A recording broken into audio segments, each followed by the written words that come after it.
신 하나님 감사합니다. 오늘도 우리가 주님의 은혜를 기억하며 또 감사하는 삶을 살게 하시니 감사합니다.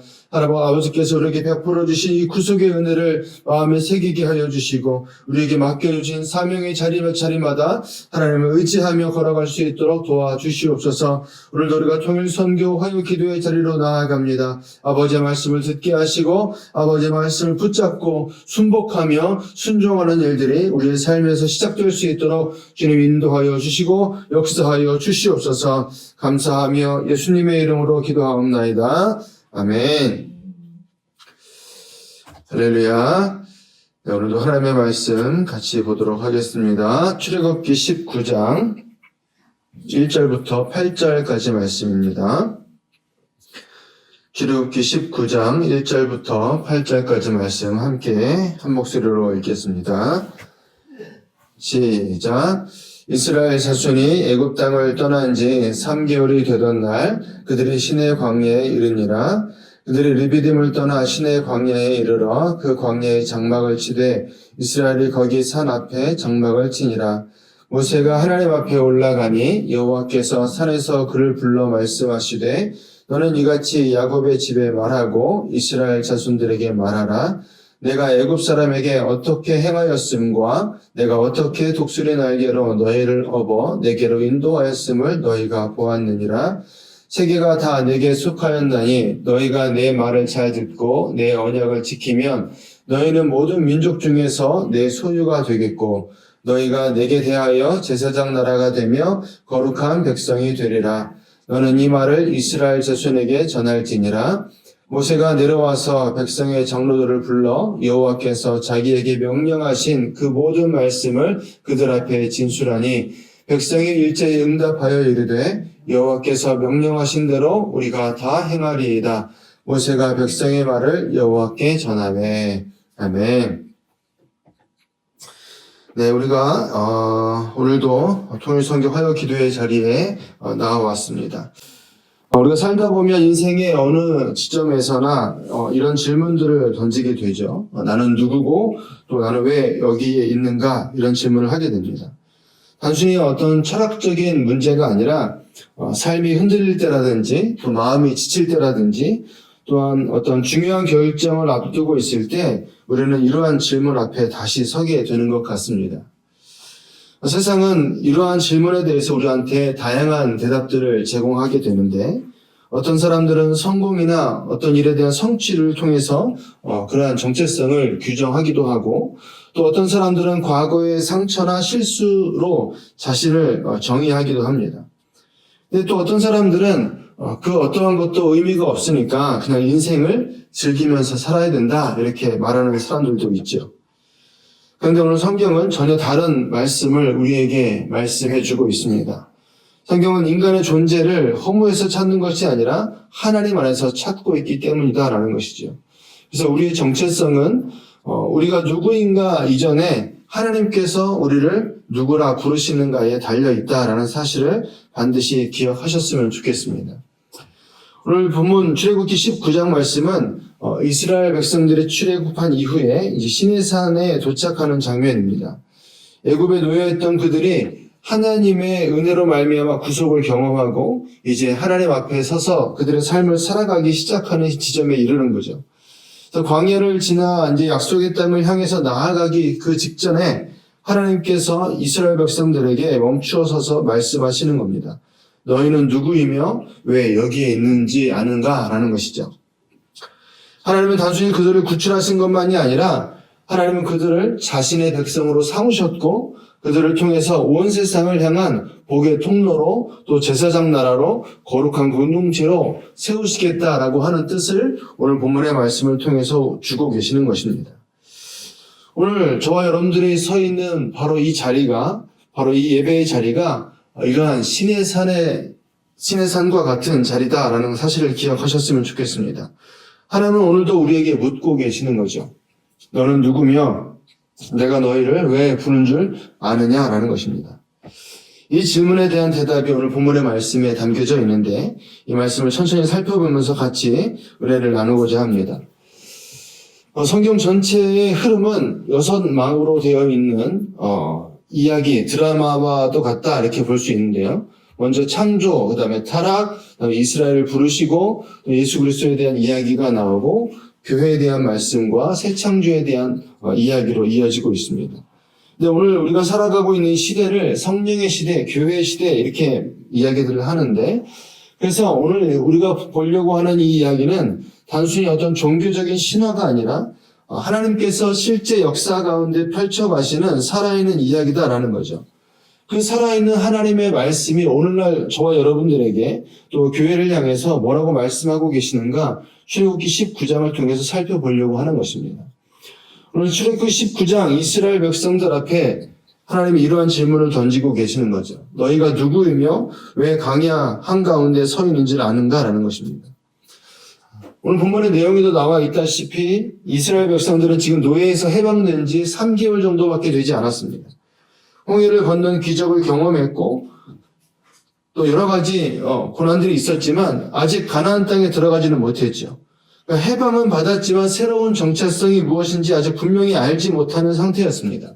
바로 그러한 순간에 하나님께서 시내산에서 그들에게 새로운 정체성, 하나님의 백성으로서의 정체성을 선언하시는 장면이 오늘 출애굽기 19장의 내용이다라는 것입니다. 오늘날 저와 여러분들도 이 이스라엘 백성들과 다르지 않다라는 거죠. 우리는 이미 예수 그리스도 안에서 죄와 사망으로부터 해방되었습니다. 그러나 여전히 이 세상 속에서 나는 누구이며 왜 여기에 서 있는가라는 질문 앞에 서 있는 것입니다. 오늘 본문은 그 질문에 대한 하나님의 대답을 우리에게 선명하게 들려준다라는 것입니다. 이것은 단순히 개인의 정체성을 넘어서서 교회 공동체가 이 세상에서 무엇이며 어떻게 존재해야 되는지를 보여주는 말씀이다라는 거죠. 오늘 하나님께서는 이스라엘 백성들에게 이 정체성을 설명하시면서 가장 먼저 하신 일이 뭐냐 하면 그들의 과거를 상기시키는 일이었습니다. 오늘 4절 말씀을 보면 이렇게 말씀합니다. 내가 애굽 사람에게 어떻게 행하였음과 내가 어떻게 독수리 날개로 너희를 업어 내게로 인도하였음을 너희가 보았느니라 그랬어요. 지금 본문의 말씀을 보니까 누가 말씀하십니까? 내가 행하였고 내가 인도하였다 이렇게 표현하고 있어요. 그러니까 너희는 누구냐? 바로 이 질문에 대한 첫 번째 대답은 뭐냐 하면 너희는 내가 건져낸 백성이다 이렇게 말씀하고 있는 거죠. 그러니까 이스라엘은 스스로 그들의 자유를 얻어낸 것이 아니라 또 그럴 만한 힘도 없었을 뿐만 아니라 그들에게 진정한 자유, 애굽으로부터의 해방을 허락하신 분은 바로 하나님 자신이었다 이렇게 말씀하고 계시는 거죠. 그러니까 그들은 애굽의 강대함 앞에 철저히 무력했고 스스로 그 노예의 굴레를 벗어날 수 없었습니다. 그러나 하나님께서 그 능하신 팔로 그들을 구원하셨다 이렇게 표현하고 있는 거죠. 홍해를 가르신 것도 애굽의 군대를 무너뜨리신 것도 하늘에서 만나를 내려주시는 것도 모두 다 이스라엘이 한 일이 아니라 하나님께서 하신 일이었음을 지금 말씀해 주고 계시는 거예요. 여러분 바로 이것이 구원의 본질임을 기억하길 바랍니다. 구원은 우리의 노력이나 공로에서 비롯된 것이 아니라 오직 하나님의 은혜와 능력으로 주어지는 선물임을 믿으시길 바랍니다. 그래서 에베소서 2장에는 이렇게 말씀합니다. 너희는 그 은혜에 의하여 믿음으로 말미암아 구원을 받았으니 이것은 너희에게서 난 것이 아니요 하나님의 선물이라. 행위에서 난 것이 아니니 이는 누구든지 자랑하지 못하게 함이라 그랬어요. 여러분 우리가 누구인가를 규정하는 첫 번째 기준은 내가 무엇을 이루었는지가 아니라 오직 하나님께서 우리를 위해서 무엇을 하셨는지에 달려있다라는 거죠. 특히 중요한 것은 하나님께서 구원 이후에 율법을 주셨다라는 사실이에요. 오늘 이 출애굽기의 흐름을 잘 살펴보면 이 출애굽기를 구조적으로 보면 1장부터 18장까지는 하나님의 구원에 대한 이야기가 쭉 펼쳐지고 그리고 19장부터가 구원받은 하나님의 백성들을 향한 율법 수여의 장면으로 등장하고 있습니다. 그러니까 이 순서가 신학적으로 굉장히 중요한데 율법은 구원의 조건이 아니라 구원받은 백성들이 살아가는 새로운 삶의 방식이다. 이 사실을 뜻하기 때문입니다. 만약에 율법이 먼저 주어지고 그것을 준수하는 여부에 따라서 구원이 결정되었다라면 그것은 은혜가 아니라 공로가 되었을 것입니다. 그러나 하나님은 은혜로 먼저 건전해 주시고 그 다음에 삶의 기준을 제시해 주고 계시다라는 거예요. 십계명을 주실 때도 이렇게 표현했습니다. 나는 너를 애굽 땅 종되었던 집에서 인도하여 낸 내 하나님 여호와니라 라고 말씀하면서 하나님의 하신 일을 분명하게 먼저 말씀하시고 그리고 십계명에 출발하고 있는 거예요. 그러니까 십계명의 출발점은 명령이 아니라 바로 이러한 하나님의 구원하심에 대한 복음의 선포였다라는 것이죠. 그러니까 하나님께서 이미 구원하셨다라는 사실, 이것이 이스라엘 백성들의 삶의 기초였다라는 것입니다. 여러분, 우리의 정체성은 바로 이 과거의 은혜 위에 굳건하게 세워져 있음을 믿으시길 바랍니다. 우리는 자격이 없는 자였으나 하나님이 먼저 우리를 찾아오셔서 우리를 건져주시고 구원해주시고 하나님의 자녀 삼아주셨음을 믿으시길 바랍니다. 그래서 신약 성경에 보면 이렇게 표현하는 거예요. 에베소서 5장 8절인데요. 같이 읽습니다. 시작. 너희가 전에는 어두움이더니 이제는 주 안에서 빛이라 빛의 자녀들처럼 행하라 그랬어요. 전에는 어둠이었고 이제는 뭐가 됐습니까? 주 안에서 빛이 되었다 이렇게 말씀해요. 또 베드로전서 2장에는 이렇게 말씀합니다. 너희가 이전에는 백성이 아니더니 이제는 하나님의 백성이요. 전에는 긍휼을 얻지 못하였더니 이제는 긍휼을 얻은 자니라 그랬습니다. 우리가 구원받기 이전과 구원받은 이후의 모습이 완전히 달라졌음을 분명하게 선언하고 있는 말씀입니다. 우리의 정체성은 과거의 은혜를 잊지 않는 데서 출발한다. 이 사실을 반드시 기억해야 되는 거죠. 그 은혜가 우리의 존재를 규정한다라는 사실을 반드시 기억하시길 바랍니다. 따라서 우리가 누구인지를 말할 때 우리는 가장 먼저 이렇게 고백할 수 있어야 되는 거죠. 나는 하나님의 은혜로 구원받은 자입니다. 이것입니다. 이것이 바로 우리가 기억해야 될 첫 번째 우리의 정체성이다라는 것이죠. 이제 본문에서 두 번째 정체성을 또 말씀해 주고 계시는데 하나님께서는 이스라엘에게 이 정체성을 설명하실 때 과거의 구원 사건에만 머무르지 않게 하셨다라는 거예요. 그분은 이스라엘의 시선을 이제 미래로 돌리게 하시는데 같이 읽겠습니다. 시작. 세계가 다 내게 속하였나니 너희가 내 말을 잘 듣고 내 언약을 지키면 너희는 모든 민족 중에서 내 소유가 되겠고 너희가 내게 대하여 제사장 나라가 되며 거룩한 백성이 되리라. 너는 이 말을 이스라엘 자손에게 전할지니라. 아멘. 이 짧은 선언 안에 하나님의 비전이 지금 응축되어 있습니다. 그러니까 하나님은 단순히 한 민족을 구원하시고 그들만 잘 살게 하려고 하신 게 아니다라고 말씀하고 있는 거죠. 그분의 눈은 언제나 더 크고 더 넓은 곳을 향하여 있다라고 말씀하시는 거예요. 보세요. 세계가 다 내게 속하였나니라고 말씀하십니다. 그러니까 전 세계가 이미 하나님의 손 안에 있어요. 그러니까 하나님께서 이스라엘을 구원하신 목적은 언제나 온 세상과 모든 민족을 향한 것임을 믿으시길 바랍니다. 지금 이스라엘 민족을 선택하신 목적이 분명히 있다 이렇게 말씀하시면서 그들을 선택하신 목적은 그들만을 위한 특권이 아니라 사명이 있다라고 말씀하시는 거예요. 그러니까 이스라엘은 스스로를 선민이라고 불렀습니다.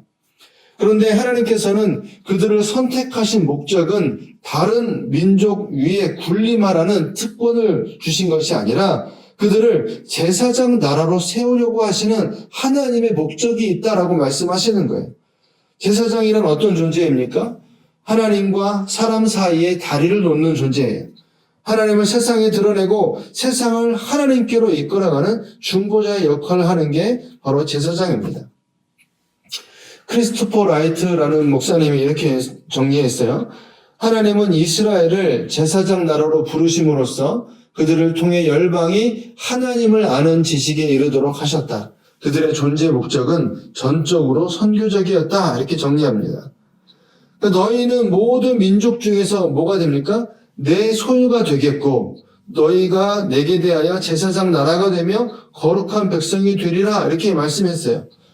오늘 이 말씀을 좀 깊이 보려고 하는데 내 소유라고 하는 표현이 중요합니다. 이 원어로 보면 이 말씀은 보물, 특별한 소유, 값진 소유 이런 뜻이 있습니다. 그러니까 고대 근동에서 왕이 공식적으로 다스리는 나라 전체와는 별개로 자신만을 위해서 특별히 간직한 보물, 즉 왕의 개인 자산을 일컬을 때 사용되는 단어가 내 소유라는 이런 표현이에요. 그러니까 온 세계가 다 내게 속하였으나 하나님께서 온 세상을 창조하고 다스리시지만 그 중에 이스라엘을 특별한 관계로 삼아서 자신의 보물로 간직하셨다, 이런 말씀을 지금 하고 계시는 거예요. 온 세상이 하나님의 것이지만 특별히 이스라엘은 뭐가 됐어요? 왕의 개인의 자산이 되었다라는 것입니다. 그래서 신명기 7장에 보면 이렇게 말씀합니다. 너는 여호와 내 하나님의 성민이라. 내 하나님 여호와께서 지상 만민 중에서 너를 자기 기업의 백성으로 택하셨나니, 이렇게 말씀해요. 이제 무슨 뜻인지 이해가 되시죠? 그러니까 하나님이 이스라엘 백성을 자신의 소유로 특별하게 삼으셨다, 이런 뜻입니다. 그 다음에 제사장 나라가 되며 이렇게 표현하는데, 특히 그 제사장들이 있는 나라가 아니라 국민 전체가 제사장의 역할을 감당하는 나라다라는 의미입니다. 앞서도 이야기했지만 제사장은 하나님과 사람 사이의 중재자 역할을 하며 하나님을 대표해서 복을 선포하고 또 사람을 대표해서 속죄를 구하는 역할을 합니다. 그러니까 이스라엘은 모든 민족을 향한 하나님의 그 구속 계획에서 중보자적 사역을 맡은 민족이다, 이런 뜻을 담고 있는 거죠. 그리고 또 거룩한 백성이 되리라, 이렇게 말씀했습니다. 우리가 많이 들어봤지만 거룩이라는 단어는 구별됨이라는 뜻을 가지고 있습니다. 그러니까 거룩하다라고 하는 것은 단순히 어떤 도덕적인 성결을 넘어서서 하나님께 특별히 구별된 존재라는 뜻을 가지고 있는 거죠. 그러니까 하나님께 속한 백성으로서, 하나님의 소유가 된 백성으로서 세상의 가치관이나 우상 숭배와는 구별된 그러한 삶을 살아야 되는 존재들, 이렇게 표현하고 있는 겁니다. 이것들을 정리하면 이 말씀은 이스라엘이 단지 하나의 민족으로 선택된 것이 아니라 하나님의 구속 사역에서 중심적이고 중보적인 역할을 하도록 부름받은 하나님의 특별한 민족이다라고 선언하는 장면이다라는 것이에요. 그러니까 하나님은 이스라엘을 통해서 열방을 복주시고 또 모든 민족이 하나님을 알게 하시는 구속 역사를 펼치시겠다, 이렇게 말씀하고 계신 거예요. 하나님의 이 선택된 백성들을 통로로 삼아서 온 백성에게, 온 세상에게 복을 주시려고 하는 그 하나님의 행하신 그 모든 복음을 선포하게 하시기 위한 하나님의 계획이 오늘 출애굽기 19장에서 선포되고 있는 것입니다. 여러분, 이것은 창세기 12장에서 아브라함에게 하셨던 그런 언약과 정확하게 연결되는 말씀인 거죠. 이스라엘의 존재 목적은 뭡니까? 이 아브라함의 언약에 뿌리를 두고 있는데 그것이 곧 세계 선교의 사명으로 확장되고 있음을 우리가 보는 것입니다. 누누이 말씀드리는 내용이지만 하나님은 언제나 열방을 향해서 관심이 있다라는 거예요. 성경 전체를 통해서 하나님의 시선이 이스라엘을 넘어서 항상 열방을 향해서 있음을 우리는 알 수 있습니다. 시편 67편 말씀을 보면 이런 말씀이 있어요. 온 백성은 기쁘고 즐겁게 노래할지니 주는 민족들을 공평히 심판하시며 땅 위의 나라들을 다스리실 것임이니이다. 하나님이여 민족들이 주를 찬송하게 하시며 모든 민족으로 주를 찬송하게 하소서, 그랬어요. 즉 모든 민족으로 주를 찬송하게 하라. 이것이 바로 성경이 말씀하는 하나님의 목적이다라는 것입니다. 하나님은 이스라엘의 회복만이 아니라 바로 열방을 향해서 언제나 마음이 있으심을 성경을 통해서 말씀하고 있는 거죠. 또 이사야 49장 6절에 보면 이렇게 말씀해요. 그가 이르시되 내가 나의 종이 되어 야곱의 지파들을 일으키며 이스라엘 중에 보존된 자를 돌아오게 할 것은 매우 쉬운 일이라. 내가 또 너를 이방의 빛으로 삼아 나의 구원을 베풀어서 땅끝까지 이르게 하리라. 아멘. 그러니까 하나님은요, 이스라엘의 회복만으로 만족하시는 분이 아니라 땅끝까지 구원을 베푸시는 이 목적을 항상 가지고 계시다. 이것이 하나님의 큰 그림이다라고 말씀하고 있다라는 거예요. 여러분, 신약 성경은 이 사명을 교회로 가져오면서 더욱더 분명하게 말씀해주고 있습니다. 베드로전서 2장 9절 말씀인데 같이 한번 읽겠습니다. 시작. 그러나 너희는 택하신 족속이요 왕같은 제사장들이요 거룩한 나라요 그의 소유가 된 백성이니 이는 너희를 어두운 데서 불러내어 그의 기이한 빛에 들어가게 하시니에 아름다운 덕을 선포하게 하려 하심이라 그랬어요. 아멘. 그러니까 우리는 그리스도 안에서 새로운 이스라엘이 되었고 이러한 동일한 사명을 부여받았다라는 것입니다. 우리의 정체성은 단순히 구원받은 자 여기서 끝나는 게 아니라 복음의 통로로 제사장 나라로 거룩한 백성으로 온 세상을 위한 하나님의 중보자로 부름받은 사람들임을 믿으시길 바랍니다. 여기서 중요한 깨달음은 이것인 거죠. 우리가 받은 이 구원이 우리의 믿음의 종착지가 아니라 바로 출발점이다라는 사실입니다. 우리가 예수 그리스도 안에서 구원받았다라고 하는 것은 끝이 아니라 시작이다라는 거예요. 하나님은 우리를 부르셔서 우리만의 안전지대에 머물게 하려고 하시는 것이 아니라 하나님은 언제나 우리를 세상 속으로 파송하시는 분이다라는 것을 기억해야 된다라는 거예요. 그래서 예수님께서도 제자들에게 같은 맥락의 말씀을 하셨잖아요. 아버지께서 나를 보내신 것 같이 나도 너희를 보내노라 이렇게 말씀하시는 거예요. 우리가 교회 안에서 이 구원의 은혜를 누리는 이유는 세상 속에서 복음을 전하며 하나님의 선교에 동참하도록 파송되기 위함임을 꼭 기억하셨으면 좋겠습니다. 그러므로 우리의 정체성은 단지 이 구원의 은혜를 기억하는 것에서 멈출 것이 아니라 우리는 하나님께서 이루실 그 미래의 은혜, 곧 열방을 향한 선교의 완성을 바라보며 살아가야 된다라는 거예요. 그래서 요한계시록 7장에 보면 이렇게 말씀합니다. 같이 읽습니다. 시작. 이 일 후에 내가 보니 각 나라와 족속과 백성과 방언에서 아무도 능히 셀 수 없는 큰 무리가 나와 흰 옷을 입고 손에 종려가지를 들고 보좌 앞과 어린 양 앞에 서서 큰 소리로 외쳐 이르되 구원하심이 보좌에 앉으신 우리 하나님과 어린 양에게 있도다 하니. 아멘. 바로 그날 모든 민족과 언어와 문화가 예수 그리스도 앞에 모여서 하나님께서 베푸신 그 구원의 은혜를 찬양하게 될 것이다 이렇게 선언하고 있는 것이죠.